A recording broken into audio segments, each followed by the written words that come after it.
everyone, and welcome back for another edition of 8 Minutes with Aaron. I am, of course, your host, Aaron, and today we have a very special WWE Royal Rumble 2022 review. So let's get going, because I only have 8 minutes with 8 Minutes with Aaron.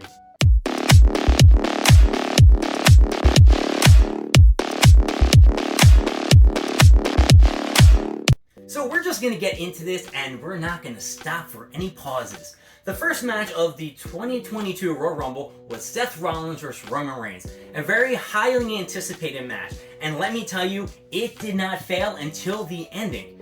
Roman Reigns came out, looked like a chump, and then you got Seth Rollins, who came from the crowd. You got the old Shield music, the old Shield gear.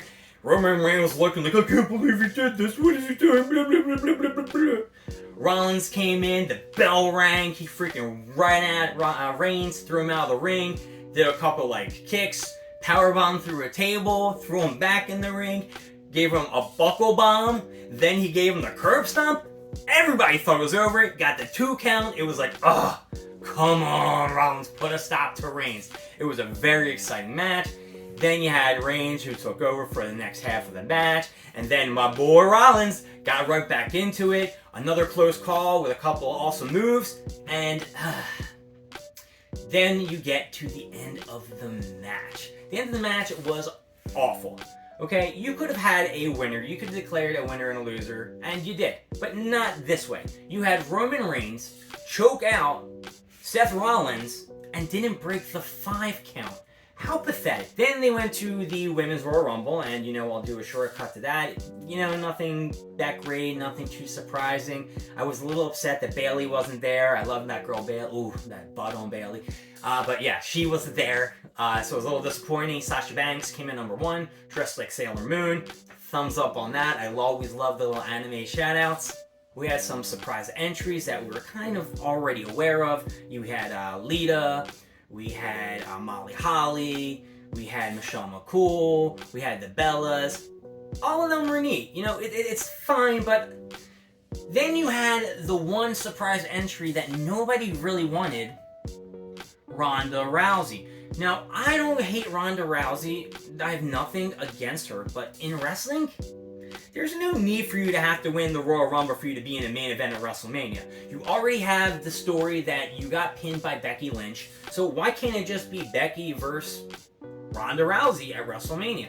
Let one of the new, or let someone who's current get that WrestleMania match. Let them win that Royal Rumble. Let them pick their competitor. It would have been a lot better. I think it was a letdown letting Ronda Rousey win. But then again, who would you have given it to? My choice would have been Charlotte, because I think that would have been pretty funny, or, pretty select. Alright, the next match that was on the card, because like I said, we only have 8 minutes, was the match of Bobby Lashley versus Brock Lesnar for the WWE title. Now, I don't know if it's the WWE title, because Reigns has the Universal. This match was pretty good. It's basically just, another big guy versus big guy match. They're tossing each other around with German suplexes, some big moves. They spear each other outside. It was alright, I guess.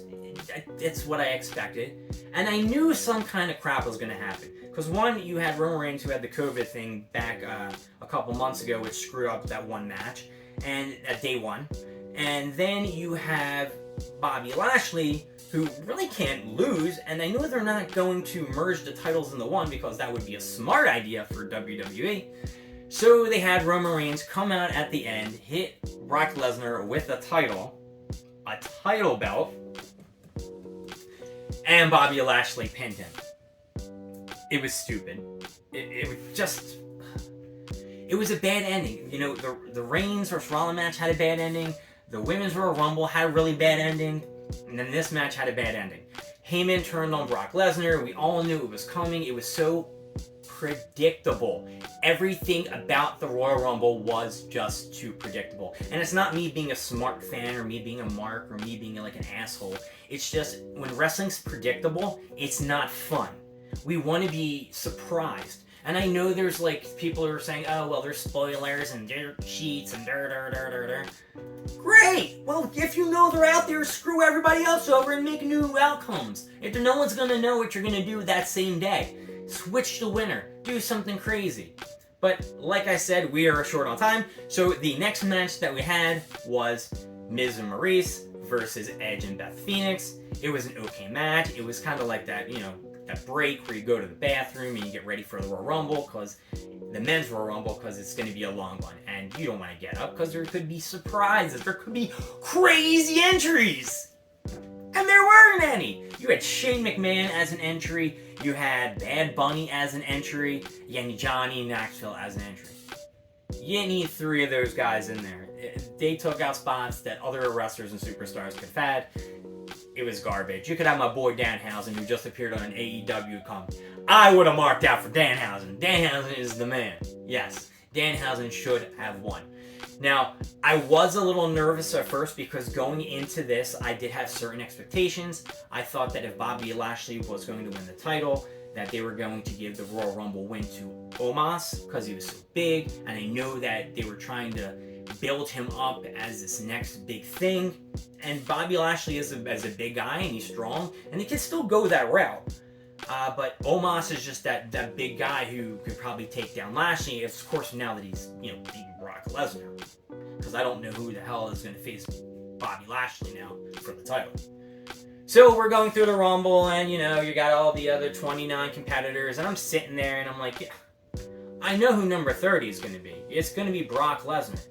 But why did it have to be Brock Lesnar? Brock Lesnar did not have to come in at number 30. He did not have to come to the ring and get out everybody else. It was stupid. It was lame. You could have gave the win to AJ Styles. You could have gave the win to anybody.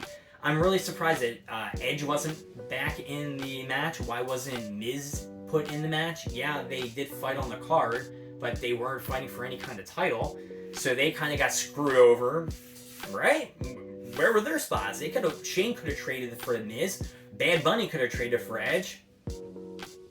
I guess I was just really disappointed on the way that everything turned out. Just very, very predictable. And I did forget the Becky versus Doudrop match, but I think it's better I didn't mention that because that was just plain awful. Awful, awful. But Brock Lesnar did not deserve that 30 spot. I think him, getting his title loss because of Reigns could have just put him right in the WrestleMania match. The WrestleMania matches could have happened without Ronda Rousey and Brock Lesnar winning. My name is Aaron. Thank you for joining me for my WWE 2022 Royal Rumble rant.